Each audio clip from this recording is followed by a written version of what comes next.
বঙ্গ ফুটছে ভোটের উত্তাপে। তার মধ্যে গরমে বাংলায় টানা নির্বাচনী কর্মসূচিতে ব্যস্ত প্রধানমন্ত্রীও। প্রচারের ফাঁকে একটু শান্তির খোঁজ।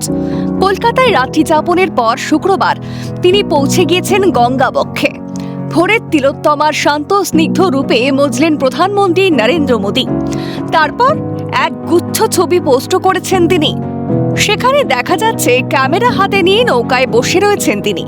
গায়ে শ্বেতশুভ্র পোশাক, চোখে সানগ্লাস, কখনো পিছনে বিদ্যাসাগর সেতু তো কখনো হাওড়া ব্রিজ।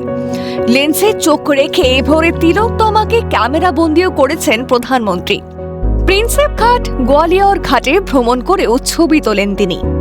গঙ্গাবক্ষে ভ্রমণই নয়, সঙ্গে সারলেন জনসংযোগ। গোয়ালিয়র ঘাটে পৌঁছে গিয়েছিলেন প্রধানমন্ত্রী। ঘাটে তখন গুটিখানেক লোকজন ছিলেন, আশেপাশে বেশ কয়েকজন বসেছিলেন, আবার কেউ গিয়েছিলেন প্রাতঃভ্রমণে। ঘাটে প্রধানমন্ত্রীর দেখা পেয়ে এগিয়ে এলেন সবাই। জনতার কাছে জোর হাত করে নমস্কার করে অভিবাদন জানালেন প্রধানমন্ত্রী। প্রাতঃভ্রমণকারীদের সঙ্গে বেশ কিছুক্ষণ সময়ও কাটালেন তিনি। কথা বলে সারলেন জনসংযোগ। প্রধানমন্ত্রী সোশ্যাল মিডিয়ায় ভাগ করে নিলেন সেই মুহূর্তগুলি।